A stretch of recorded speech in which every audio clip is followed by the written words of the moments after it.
بسم اللہ الرحمن الرحیم۔ آج ہمارے دو موضوعات ہیں،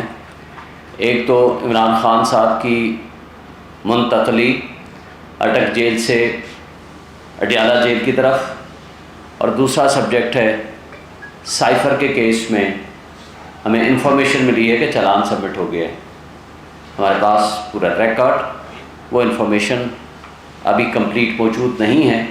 تو جب موجود ہوگی تو نیچرلی ہم اس کے اوپر پراپرلی رسپونڈ کریں گے، but for the time being جو ہمارا پوائنٹ آف ویو ہے آپ سے شیئر کرنا ہے۔ پہلی بات تو یہ ہے کہ جس وقت متاثر جج ہمایوں دلاور نے ایک انلیگل، ان کانسٹیٹیوشنل، ان لافل اور یک طرفہ فیصلہ سنایا جس میں ہمارا حق دفاع بھی ختم کر دیا گیا تھا، ہمارے گواہان بھی نہیں آنے دیے گئے تھے، یہ پاکستان کی تاریخ کا واحد کیس ہے کہ جس میں ملزم بھی نہیں، اس کا وکیل بھی ان کے بقول موجود نہیں، حالانکہ وہاں موجود تھے، اس کے باوجود ایک لکھا دکھایا فیصلہ ان تک پہنچا، انہوں نے اناؤنس کر دیا، ابھی فیصلے پہ دستخط نہیں ہوئے، وارنٹ آف ارسٹ پہ ایگزیکیوٹ نہیں ہوا، وہ جاری نہیں ہوا، اس پہ دستخط نہیں ہوئے، اور لاہور پولیس پہلے پہنچ گئی وہاں گرفتار کرنے۔ بہرحال اس میں لکھا ہوا ہے کہ اڈیالہ جیل میں رکھا جائے گا، اور اس وقت ہم نے پٹیشن فائل کی اسلام آباد ہائی کورٹ میں کہ ہمیں یہ بتایا جائے کہ پھر یہ کس کے حکم سے اڈیالہ جیل کی بجائے اٹک جیل لے جایا گیا۔ لیکن بدقسمتی سے کہ اس کیس میں ضمانت کا فیصلہ ہو گیا، حالانکہ جج صاحب نے کہا تھا میں 4 دن میں اس ضمانت کا فیصلہ کروں گا، لیکن 4 دن کی بجائے 25 دن لگائے۔ لیکن اس کا فیصلہ ہونے کے بعد 2 مہینے کے بعد یہ فیصلہ کیا کہ اٹک جیل سے منتقل کر دیا جائے اڈیالہ جیل۔ اس دوران ایک اور متعصب جج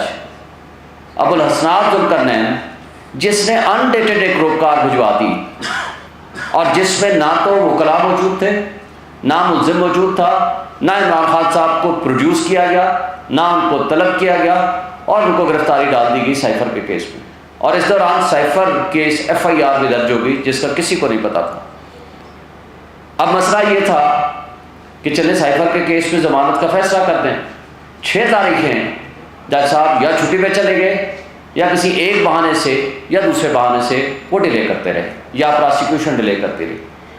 بالآخر ضمانت کی درخواست خارج کر دی گئی، حالانکہ وہ قابل ضمانت جرم ہے جس کی 2 سال کی سزا ہے۔ اور اس کے بعد اسلام آباد ہائی کورٹ میں جب پٹیشن فائل کی، اور 12 مرتبہ ہم لکھ کے بھی کہہ چکے ہیں اور مطالبہ بھی کر چکے ہیں کہ چیف جسٹس عامر فاروق صاحب ہمارے کیس نہ سنیں، کیونکہ وہ متعصب ہیں، وہ پریجوڈس رکھتے ہیں، لہٰذا ان کے اوپر ہمارا ٹرسٹ نہیں ہے کہ عمران خان صاحب کے وہ مقدمات سنیں۔ لیکن بدقسمتی سے یہ ٹریک ریکارڈ ان کا ہونے کے باوجود وہ سارے کیسز وہ کہتے ہیں ہم خود سنیں گے، اور ہم نے یہ مطالبہ کیا ہے کہ یا کسی بھی جج اسلام آباد ہائی کورٹ کو دے دیں، لاہور ہائی کورٹ کو بھجوا دیں، پشاور ہائی کورٹ کو دے دیں، اور سپریم کورٹ میں بھی ہم پٹیشن فائل کر چکے ہیں، لیکن جسٹس عامر فاروق صاحب سوائے اپنے پاس مقدمے رکھنے اور کمپرومائزز کرنے کے علاوہ کوئی ہماری پٹیشن کو انٹرٹین نہیں کرتے پراپرلی، جو ہمارا بنیادی حق ہے۔ اب ہم آتے ہیں کہ جو اس وقت ٹرانسفر کرایا، بجائے سائفر کیس میں وہ فیصلہ کرتے، پہلے کہا گیا کہ جناب میں یہ فیصلہ کروں گا کہ ان کیمرہ ٹرائل ہونا چاہیے یا اوپن ٹرائل ہونا چاہیے، لیکن ضمانت کا کیس تھا، اور ہم نے کہا کہ ضمانت کا کیس ٹاپ موسٹ پرائیورٹی ہوتا ہے، آپ اس پہ فیصلہ کر دیں۔ وہ فیصلہ کرنے کے بجائے انہوں نے ریزرو کر دیا، اور اگلے دن فیصلہ آیا کہ جناب یہ تو ابھی پراسیکیوشن نے لکھ کے ہی نہیں دیا کہ اس کو ان کیمرہ ٹرائل کیا جائے۔ اب ٹرائل کا فیصلہ تو ٹرائل کی سٹیج پہ ہوگا، ضمانت کا فیصلہ آپ بے شک کسی کی موجودگی میں نہیں، وہ کلاں کی موجودگی میں کر دیں، آپ فیصلہ تو کریں، لیکن اس کو انڈیفینٹ پیریڈ کے لیے تاریخ دے دی گئی، یعنی ضمانت کے کیس کا فیصلہ پینڈنگ کر دیا گیا، اور اس کا ٹرائل کی بات ہونے یا نہ ہونے کا فیصلہ بعد میں کیا جائے۔ بہرحال یہ ایک الگ قسم کی بدقسمتی ہے، لیکن پہلا جو چیک ہمارا ہے کہ جو خان صاحب کو ٹرانسفر کیا گیا، انہوں نے کہہ دیا کہ جی ان کو ٹرانسفر کرتے ہیں، اور فیسلٹیز جو اویلیبل انڈر دی لاء ہیں وہ دے دیں۔ لیکن بدقسمتی سے یہ سارا ڈرامہ رچایا جا رہا ہے کہ جناب پورے میڈیا میں کہا جاتا ہے کہ جناب B کلاس دے دی گئی، اور تمام وہ فیسلٹیز جس کے prime minister under the rules and law حقدار ہیں وہ دے دی گئی۔ جو کہ جھوٹ پہ مبنی ہے، ایسا بالکل نہیں ہے۔ ایک چھوٹے سے سیل میں ان کو رکھا گیا ہے کہ جو تھوڑی بہت وار کرنے کی ایک گنجائش یا ایک فیسلٹی اٹک جیل میں موجود تھی وہ یہاں محدود کر دی گئی۔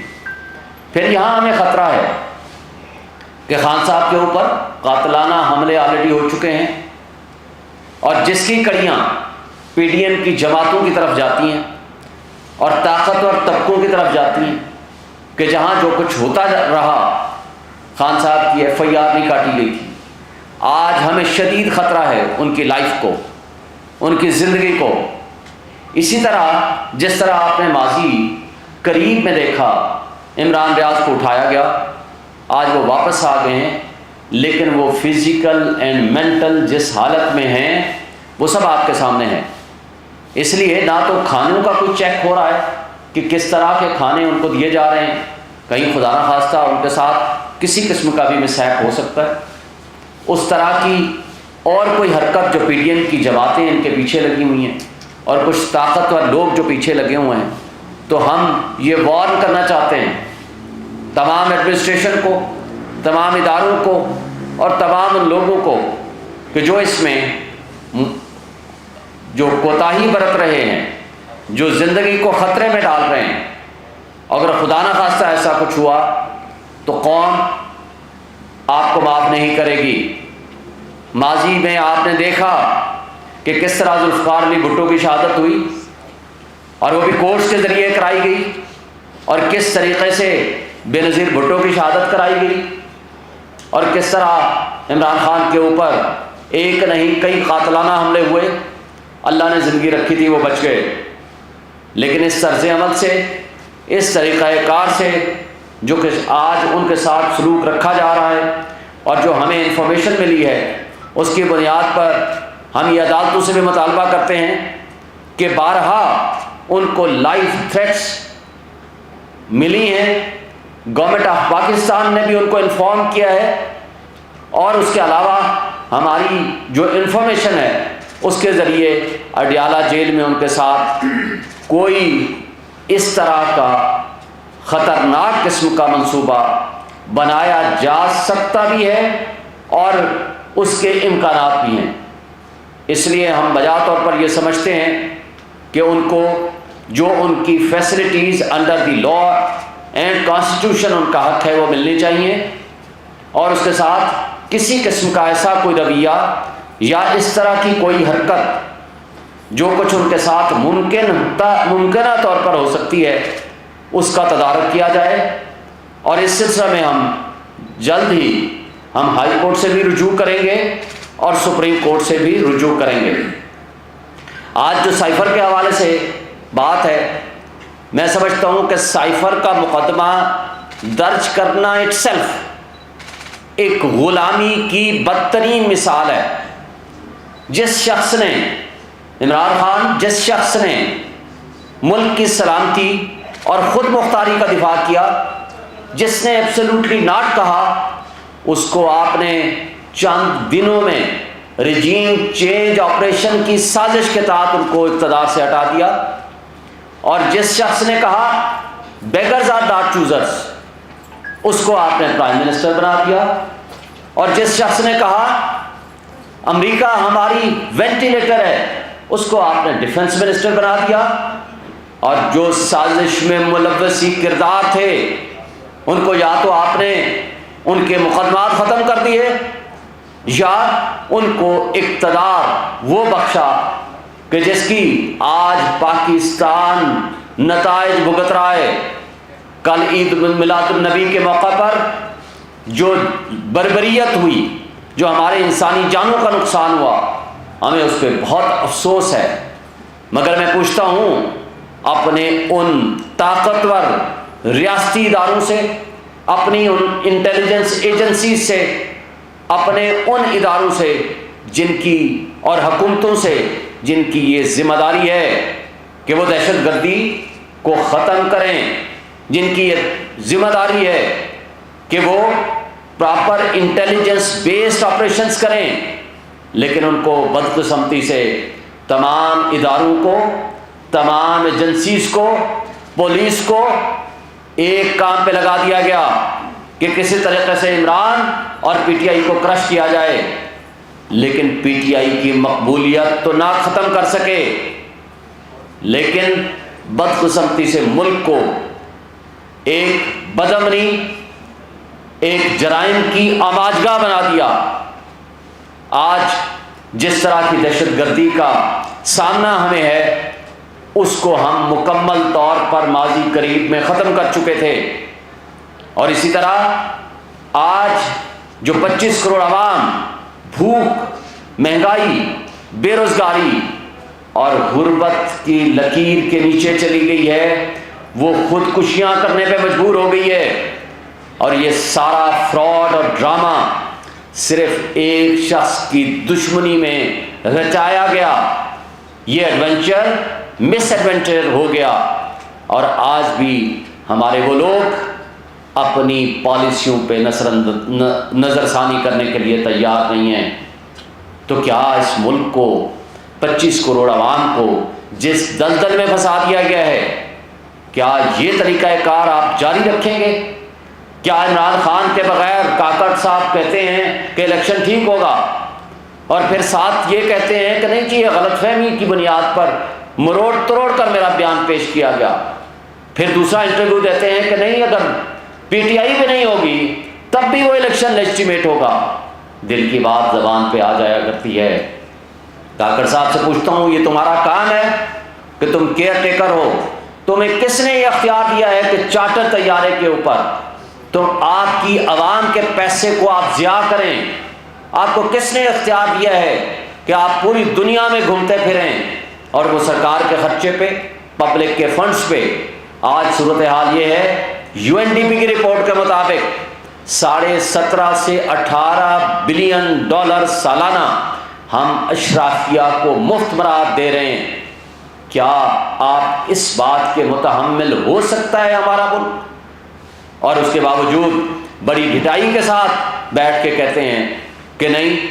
کہ ہم تو بڑے امپارشل ہیں۔ آپ کی امپارشلٹی اسی دن نظر آ گئی تھی کہ جس دن آپ نے مسلم لیگ نون کے حمایت یافتہ لوگوں کو آپ نے منسٹرز بنا دیا۔ آج صورتحال یہ ہے کہ سائفر کے حوالے سے وہ سارے کردار جو آج سب کے سامنے انٹرسیپٹ کی رپورٹ دے چکی ہے، انٹرسیپٹ کی رپورٹ اگر غلط ہے تو میں حکومت پاکستان سے، میں اپنے اداروں سے مطالبہ کروں گا کہ آپ اس کے خلاف مقدمہ دائر کیجئے اور کہیے کہ یہ رپورٹ غلط ہے، اور یہ کہیے کہ اس سازش میں یہ لوگ ملوث نہیں ہیں، یہ کہیے کہ اس کے کنٹینٹس پاکستان کی سلامتی اور خود مختاری کے خلاف ہیں۔ لیکن اگر آپ اس پہ خاموش رہتے ہیں اور آج بھی سائفر کی موجودگی میں اس کے اوپر کوئی جوڈیشل کمیشن نہیں بناتے، تو یہ مطلب تصور ہوگا کہ پاکستان ابھی آزاد نہیں ہوا، اس کو حقیقی آزادی کی آج بھی ضرورت ہے۔ اگر ہم نے غلامی میں رہنا تھا تو 1947 میں ہم نے ملک کیوں آزاد کرایا؟ عمران خان نے تھرو آؤٹ یہ مطالبہ کیا کہ اس کے اوپر جوڈیشل کمیشن بنایا جائے، سپریم کورٹ کے ججز کی سربراہی میں بنایا جائے، جس کے لیے پچھلے جج جسٹس عمر بندیال صاحب کو ہم نے لکھا تھا، اور آج ہم موجودہ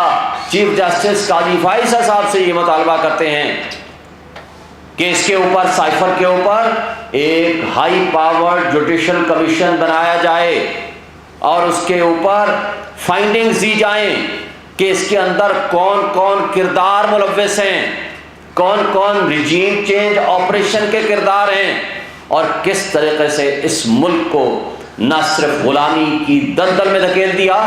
بلکہ 25 کروڑ عوام کی قسمت کو ایک تباہی کے گڑھے میں پھینک دیا گیا۔ تو یہ آخر وہ کردار اگر سامنے نہیں آئیں گے تو بڑے افسوس کی بات ہو گئی۔ عمران خان نے جنرل ریٹائرڈ طارق کی سربراہی میں کمیشن بنایا جو کہ معذرت کر کے پیچھے ہٹ گئے، پھر ان کا اقتدار ختم کر دیا گیا، لیکن اس کے بعد شہباز شریف کی زیر قیادت ایک نیشنل سیکورٹی کمیٹی کا اجلاس ہوا، اور اس سے پہلے عمران خان کی زیر قیادت نیشنل سیکورٹی کمیٹی کا اجلاس ہوا اور دونوں میں یہ مطالبہ کیا گیا کہ یو ایس اے کے ایمبیسڈر کو ڈیمارش کیا جائے، کیونکہ انہوں نے انٹروینشن کی ہے، انہوں نے مداخلت کی ہے، ہماری ملک کی سلامتی اور خود مختاری کے اندر مداخلت کی ہے۔ اگر وہ مداخلت غلط تھی تو پھر سائفر، تو اس کا مطلب ہے کنٹینٹس درست ہیں۔ پھر اسد مجید کو طلب کیا گیا جو کہ ایمبیسڈر تھے یو ایس اے کے، اور اس نے آ کر اپنے ان کنٹینٹس آف سائفر کو درست قرار دیا۔ پھر شہباز شریف نے فلور آف دی ہاؤس پہ کھڑے ہو کر کہا تھا کہ اس پہ دھمکی آمیز گفتگو تھی۔ وہ دھمکی آمیز گفتگو کیا تھی وہ تو انٹرسیپٹ کلیئر کر چکا ہے، اور پھر اس کے اوپر کہا کہ میں ہائی پاورڈ کمیشن یا کمیٹی بناؤں گا۔ تو پھر وہ کدھر گئی کمیٹی یا وہ کمیشن؟ اس کا مطلب ہے کہ وہ آج بھی حل طلب ہے ایشو، لیکن بدقسمتی سے رانا ثناء اللہ نے اپنی پریس کانفرنسز کے ذریعے اور اپنے من پسند آفیشلز NFIA کے ذریعے ایک جھوٹا پرچہ عمران خان اور شاہ محمود قریشی کے خلاف درج کرا دیا گیا، اور پتہ چلا کہ جناب اعظم خان جو کہ پرنسپل آفیسر تھے اور جس کے پاس یہ سائفر ہوتا چاہیے تھا کاپی اس کی بریف نوٹ، جو کہ رسپانسبل ہے under the constitution rules of business and the law, اس کو وعدہ معاف گواہ بنا دیا گیا۔ اور اسد صاحب جو کہ اس وقت اس کے اندر ایکیوز تھے، اب پتہ چلا ان کو بھی، ان کا نام بھی اس لسٹ میں نہیں، اور ایک صرف عمران خان اور شاہ محمود قریشی کو اس کے اندر ایکیوز بنا کے چالان سبمٹ کر دیا گیا۔ تو یہ ساری باتیں میں سمجھتا ہوں کہ آج بھی یہ تقاضا کرتی ہیں کہ چیف جسٹس آف پاکستان اس کے اوپر جوڈیشل کمیشن بنائیں، اس لیے کہ جہاں پولیٹیکل وکٹمائزیشن کے ذریعے 180 سے زائد مقدمات عمران خان کے خلاف درج کر دیے گئے ہیں، لیکن یہ مقدمہ اپنی نوعیت کا انوکھا مقدمہ ہے، اس لیے کہ یہ ہماری قوم کو غلامی کے طوق میں بند کرنے کے مترادف ہے۔ اگر یہ مقدمہ چلتا ہے تو پوری دنیا میں ہماری ایک ایٹمی پاور رکھنے والی ملک اور قوم کی سب سے بڑی بے عزتی ہے۔ تو میں سمجھتا ہوں کہ آج اس کیس کے اندر عمران خان کو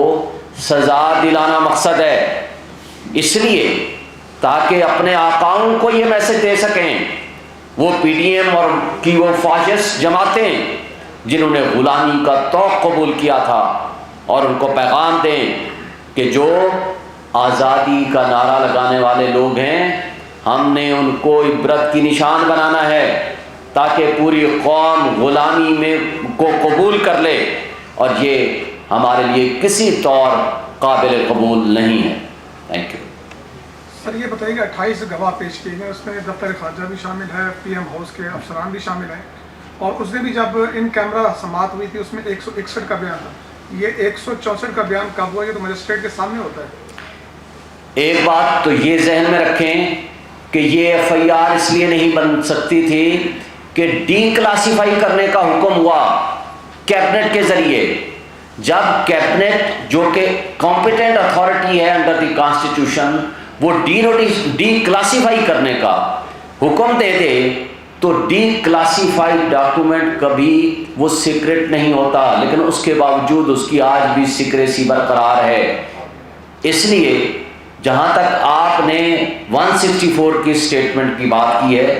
قاضی فائز عیسیٰ صاحب کا کیس حدیبیہ پیپر مل پہ اور اسحاق ڈار کی سٹیٹمنٹ کے اوپر پڑھ لیں، اور یہ قانون کا تقاضا ہے کہ جب تک 164 کی سٹیٹمنٹ ریکارڈ کرنے والا شخص ملزم اور اس کے وکیل کی عدم موجودگی میں کرے گا، اس کی کوئی قانونی حیثیت نہیں ہے، اور وہ نلیفائی ہوگا، اس قانون کی نظر میں اس کی کوئی حقیقت اور وقت نہیں ہے۔ یہ قانون بھی ہے، یہ سپریم کورٹ کا فیصلہ بھی ہے، لیکن بدقسمتی سے جو کچھ کیا جا رہا ہے یا کہا جا رہا ہے، یا جن ملازمین کو پریشر ڈال کے ان کی سٹیٹمنٹس لائی گئی ہے، اوریجنل سائفر تو آج بھی موجود ہے۔ کہاں موجود ہے؟ وہ منسٹری آف فارن افیئرس میں موجود ہے. اگر آپ ایف آئی آر کے کنٹینٹس پڑھو اس کے اندر لکھا ہوا ہے یہ کلاسیفائڈ ہے، حالانکہ ڈی کلاسیفائی کا حکم موجود ہے، کیبنٹ کا موجود ہے. بلکہ میرے پروگرام میں بیٹھ کے کئی دفعہ عطا تارڑ نے اور کئی لوگوں نے ایکسیپٹ کیا، ان کے منسٹرز نے، ہاں جی وہ ڈی کلاسیفائی کرنے کی وہ کیبنٹ نے آرڈر کر دیا تھا. تو اس لیے یہ contents of F I R ہی غلط ہیں. اور دوسری بات یہ کہنا کہ وہ سائفر ہی گم ہو گیا، سائفر ٹیلی گرام گم ہو گیا، وہ آج اس کو تبدیل کر دیا، ہاں جی وہ تو فارن آفس کا موجود ہے، پھر جرم کون سا ہوا؟ نیکسٹ. شیخ صاحب، عامر ملک میرا نام ہے. آپ نے ماشاءاللہ پی ٹی آئی سے اور چیئرمین پی ٹی آئی سے متعلقہ بہت سارے امور اور معاملات کا آج اس پریس کانفرنس میں احاطہ کیا. لگتا یہ ہے کہ آپ کور کمیٹی کے ممبر بھی ہیں اور بڑے قریبی آپ کے ذرائع ہیں، آپ کے رابطے ہیں چیئرمین پی ٹی آئی سے. تو ماضی میں ایسا تھا کہ جب بڑے بڑے جلسے پی ٹی آئی کے ہوتے تھے تو چیئرمین پی ٹی آئی سیاسی مخالفین کو ایفیڈرین عباسی اور مولانا ڈیزل کا القابات سے پکارا کرتے تھے. اب یہ جو توشہ خانہ کی واردات ہے اس کے نتیجے میں مخالفین جو ہیں وہ ان کو توشہ خان کے لقب سے پکار رہے ہیں. تو اس پہ چیئرمین پی ٹی آئی یا پی ٹی آئی کیا محسوس کر رہے ہیں، ذرا یہ بتائیے. پہلی بات تو یہ ہے کہ پی ٹی آئی اور چیئرمین پی ٹی آئی کی مقبولیت، آپ نے وہ جو سو کارڈ گیلپ رپورٹ آئی ہے، میں اس کو سو کارڈ اس لیے کہتا ہوں، میں بھی اس کو نہیں مانتا جس طرح کی وہ رپورٹس آئی ہیں. لیکن ہم چلیں for the time being minimum بھی ہم آپ کو کہیں،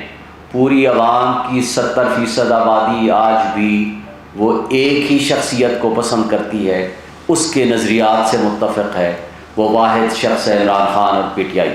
توشہ خانہ کے ذریعے آپ نے بولا، توشہ خانہ نے تو آپ سب کے پول کھول دیے ہیں ماشاءاللہ. ہمارے خلاف تو الزام صرف یہ ہے نا کہ آپ نے وہ ڈیکلیریشن پراپر نہیں کی، ٹیکس اتھارٹیز کے پاس کر دی، لیکن آپ نے جو الیکشن کمیشن کے پاس وہ لفظ لکھنا تھا توشہ خانہ وہ نہیں لکھا. حالانکہ ٹیکس اتھارٹیز کے پاس آپ نے جو اخراجات اور جو آپ کے ریسورسز ہیں دونوں لکھنے ہوتے ہیں، آمدن اور اخراجات. یہاں آپ نے ٹوٹل ایسٹس لکھنے ہوتے ہیں، اس کے لیے کنڈیشن مست نہیں تھی. لیکن جن لوگوں نے توشہ خانہ سے غیر قانونی گاڑیاں لی، جنہوں نے جرم کیا اور نیب لا ترمیم کر کے ان مقدمات کو اپنے آپ کو ختم کرا لیا، جس میں مریم نواز نے گاڑی لی، آپ نے منصور خان کے پروگرام آپ نے دیکھ لیا اور کہ اچھا یہ میں نے بھی لی تھی، اور آپ نے نواز شریف نے گاڑی لی جو کہ نہیں لے سکتے تھے انڈر دی لا. جس نے قانون کے مطابق کوئی بینیفٹ لیا، کوئی تحفہ لیا، پیسے جمع کرائے اور پھر اس کی پراپرٹی ہے وہ اس کو بیچے، اپنے پاس رکھے، وہ کسی کو دے، وہ آگے گفٹ کرے، اس کو آپ نہیں پوچھ سکتے. لیکن جس شخص کو جو اتھارٹی نہیں ہے لینے کی، وہ ہیں گاڑیاں. آصف علی زرداری نے 3 گاڑیاں لی، یوسف گیلانی نے 1 لی، ایک نواز شریف نے لی، ایک مریم نواز نے لی جو آتھورائز ہی نہیں ہے، پبلک آفس ہولڈر ہی نہیں تھی، وہ لے ہی نہیں سکتی تھی، لیکن اس نے بھی لے لی. اس لیے کہ یہاں بدقسمتی سے میڈیا کو 10 ارب دے دیے گئے پچھلے 1.5 سال میں، 16 مہینے میں. پوری رات کہانی چلتی رہی، توشہ خانہ توشہ خانہ توشہ خانہ. پتہ چلا کہ توشہ خانہ کے جو مجرم ہیں وہ تو سامنے وہ مدعی بن کے بیٹھ گئے، اور جس نے قانون کے اوپر عمل درآمد کیا وہ مجرم بن گیا. اور جس نے 27 گھڑیاں لی وہ جناب فرشتے ہیں اس ملک میں. اور جس شخص نے گھڑی لی اور اس کو یا جو بھی تحائف لیے اس کو قانون کے مطابق ڈکلیئر کیا وہ مجرم بن گئے. یہ ہے ہمارے ملک کا دوہرا معیار نظام انصاف کا اور قانون کا، جس کی وجہ سے آج ہم بھگت رہے ہیں. سر سائفر میں ایف آئی اے کی جانب سے جو آج چلان جمع کروائے گئے ان میں اسد عمر کا کہیں نام شامل نہیں ہے. کیا سمجھتے ہیں اسد عمر کو کلین چٹ اس وجہ سے ملی کہ وہ یہاں پر بیٹھ کر پریس کانفرنس کرتے گئے تھے؟ ساتھ میں ایک اور چیز بیان کر لیں کہ ایڈوکیٹ شیر افضل کا اس وقت پی ٹی آئی میں کیا رول ہے؟ کیا اس وقت دیکھیں، پہلی بات جو آپ نے اسد صاحب کے بارے میں، اسد عمر صاحب کے بارے میں کی، سب سے بڑی معذرت کے ساتھ جو جڑ ہے نا وہ آپ کی یہ پریس کلب ہے خرابی کا. یہ میں مذاق میں کہہ رہا ہوں، کہیں سیریس نہ سمجھ لینا. جو اس جہاں پریس کانفرنس کر کے گیا وہ فرشتہ بن گیا، صرف ڈرائی کلین نہیں ہوا، وہ فرشتہ بن گیا. اور جس نے پریس کانفرنس نہیں کی وہ فرشتہ بھی وہ شیطان بن گیا. یہ ہے یہاں کا نظام انصاف اور نظام قانون. تو اسد عمر صاحب کی ایک پریس کانفرنس کافی نہیں تھی، کیونکہ اب تو ہائی کورٹ کے 2 معزز جج صاحب نے، جسٹس میاں گل حسن الغیب صاحب نے، جسٹس ارباب طاہر صاحب نے گو کہ لائٹر نوٹ پہ انہوں نے کہا ہم تو 5-5 10-10 دفعہ ضمانتیں آپ کو دے دیں گے، ریلیز بھی کر دیں گے، لیکن اصل آپ کی رہائی تب ممکن ہوگی جب جاؤ پریس کانفرنس کرو. یعنی پریس کلب ہی وہ واحد راستہ ہے اپنے آپ کو کلیئرنس دلانے کا اور ایکوٹل کرانے کا. اس لیے کہ نہ اس کے لیے جج کی ضرورت ہے، نہ گواہ کی ضرورت ہے، نہ قانون کی ضرورت ہے، نہ کسی اور سسٹم کی ضرورت ہے. اس لیے آپ کے پاس آ گئے. آپ نے جو بات کی، دیکھیں ہمارے ہاں پی ٹی آئی سب سے بڑی پولیٹیکل پارٹی ہے اس وقت، اس میں کوئی شک نہیں. ہمارا مخالف بھی اس بات کو مانتا ہے. اب تو شکر ہے کہ جو مخالفین ہیں، خواہ وہ ادارے ہیں یا وہ پولیٹیکل پارٹیز ہیں، انہوں نے خود جو سروے کیا ہے، جو وہ کہ اپنے آپ کو تو بہت 88% پہ لے گئے ہیں، چلیں ہم جو بھی باتیں ہیں وہ الگ ہیں، وہ بھی مانتے ہیں the only largest political party all over the Pakistan, even Sindh میں بھی ان کو زیادہ ووٹ ملے کہ جی ان کی جو ہے پاپولرٹی ایون پیپلز پارٹی سے انٹیریئر سندھ میں بھی زیادہ ہے. تو باقی کے پی کا تو آپ نے دیکھ لیا، پنجاب میں بھی دیکھ لیا. لیکن وہ بھی یہ کہتے ہیں کہ سب سے بڑی پولیٹیکل پارٹی، اب سب سے بڑی جو پولیٹیکل پارٹی ہوتی ہے اس میں کروڑوں کی تعداد میں افراد ہوتے ہیں. اب ان میں ہر بندے کا اپنا ایک موقف ہوتا ہے اور ہر شخص کا ایک دوسرے کے ساتھ اختلاف بھی ہوتا ہے، پارٹیز میں بھی اختلاف ہوتا ہے، اور ایک دوسرے کے ساتھ اپنے اپنے موقف بھی ہوتے ہیں. اور کسی کا اظہار کا طریقہ مہذب ہوتا ہے اور کسی کا اظہار کا طریقہ ذرا تھوڑا ڈفرینٹ سا ہوتا ہے. اور اس لیے کہ جو بھی اپنا موقف اظہار کرنا چاہتا ہے، وہ خواہ سوشل میڈیا ہو، خواہ وہ الیکٹرانک میڈیا ہو، وہ کر سکتا ہے. لیکن اگر وہ پارٹی کا ورکر ہے تو اس کو چاہیے کہ وہ پارٹی میں جا کر کے اپنا شکایت درج کرائے اور پارٹی کو فیصلہ کرنے دے. اور پارٹی نے ایک بات بتا دوں کہ 5 ترجمان مقرر کیے ہیں، جس میں سے فاروق حبیب صاحب، رؤوف حسن صاحب، میں اور گوہر صاحب اور علی محمد خان صاحب. جو پارٹی کا ورژن ہوگا وہ ان 5 ترجمانوں کے ذریعے آپ کے سامنے آئے گا. باقی اب کروڑوں کی تعداد میں ورکرز ہیں، جو کوئی بھی اپنی اوپینین دینا چاہے، کوئی کمنٹ کرنا چاہے، کوئی کسی کے خلاف کرتا ہے. میں تو پڑھتا ہی نہیں ہوں، مجھے تو ظاہر ہے ہزاروں کی تعداد میں روز میرے خلاف بھی ہوتا ہوگا، کچھ میرے حق میں بھی لکھتے ہوں گے. تو ہم اگر اس کے پیچھے پڑ جائیں گے نا، یا ہم پارٹی بطور عمران خان سب سے موسٹ پاپولر لیڈر ہے، روز اس کے میرا خیال ہے ہزاروں تو نہیں لاکھوں میں اس کے حق میں بھی بیانات آتے ہیں، اس کے خلاف بھی آتے ہیں. خلاف آتے ہوں گے ہزاروں میں، حق میں آتے ہوں گے لاکھوں میں. اگر ہم ہر ایک کا جواب دینا شروع کریں گے تو میرا خیال ہے there will be no limit. Thank you. شیرف صاحب، مروت صاحب نے آپ کے خلاف بھی بیان دیا ہے، اس کے ساتھ ساتھ انہوں نے عدم برداشت کا مظاہرہ کیا ہے ٹی وی چینل شو پہ، وہ فزیکل ہو گیا سینیٹر عفنان اللہ کے ساتھ، تو اس پہ آج ان پہ مقدمہ بھی درج ہو چکا ہے. تو کیا اب جو پی ٹی آئی کی لیگل ٹیم ہے وہ انہیں ڈیفینڈ کرے گی، انہیں بیک کرے گی یا نہیں کرے گی اس مقدمے میں؟ دیکھیں، پہلی بات تو یہ ہے کہ ہم سمجھتے ہیں، آپ کو اگر یاد ہو کچھ دوستوں کو، میں نے ایک بطور صدر اسلام آباد ہائی کورٹ بار ایسوسیشن ایک کنونشن رکھا تھا جس کا نام تھا برداشت معاشرے کی بقا اور عدم برداشت معاشرے کی تباہی ہے. یہ ٹائٹل تھا. بہت سارے دوستوں کو بلایا تھا، جس میں سے جرنلسٹ کی طرف سے میں نے حامد میر صاحب کو ریکویسٹ کی تھی. میں نے کہا جی آپ آئیں، کیونکہ وہ بھی سفرر رہا ہے بہت ساری اپنی اس عدم برداشت کا. اور بہت سارے اور دوستوں کو، بڑے پولیٹیکل پارٹیز کو بھی بلایا تھا، فرحت اللہ بابر صاحب کو بھی میں نے بلایا تھا، اور کئی لوگوں کو، اسد عمر کو بھی بلایا تھا. دیکھیں، ہم اس پہ یقین رکھتے ہیں. میں نے پچھلے 2 سالوں میں آپ کے سامنے ہی ہے، ہزاروں کی تعداد میں، ہزاروں کا لفظ میں استعمال کر رہا ہوں، الیکٹرانک میڈیا میں ٹاک شوز کیے ہیں. وہ پولیٹیکل بھی کیے ہیں، وہ میں نے پارٹی کے بیس پہ بھی کیے ہیں، بطور صدر اسلام آباد ہائی کورٹ بار ایسوسیشن کی طرف سے بھی کیے ہیں، اور میں نے ایک تجزیہ کار کے طور پر بھی باتیں کی ہیں کسی بھی موضوع پہ. اور مجھے مختلف ministers, party leaders, top lower senators, لوگوں سے رابطہ رہا، اور آپ کے بڑے تلخ گفتگو کرنے والے آپ کے اینکر سے بھی رابطہ رہا. اور میں نے آج تک نہیں کہا کہ یہ شخص بیٹھا ہوگا تو میں نہیں بیٹھوں گا. میرا آج تک سارے دوست جانتے ہیں، یہ نہیں کہا کہ یہ ہوگا تو میں نہیں بیٹھوں گا، اور یہ بھی نہیں کہا کہ میں اس پروگرام میں تو جاؤں گا، اس پروگرام میں نہیں جاؤں گا. ہاں، یہ الگ بات ہے کہ میرے پاس ٹائم نہ ہو تو میں، لیکن ایک چیز پہ میں بلیو کرتا ہوں، آپ نے لوگوں کو ایک اگر اچھی بات نہیں بتا پاس سیف ہیں.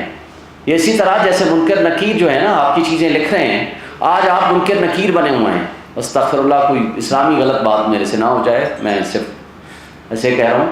یعنی آج آپ کے پاس وہ چیز جو فرشتے تو لکھ رہے ہیں ہمارے سارے اعمال, لیکن آپ بھی رجسٹرڈ کر رہے ہیں ساتھ ساتھ جو آپ کے پاس آن ایئر ہم آتے ہیں.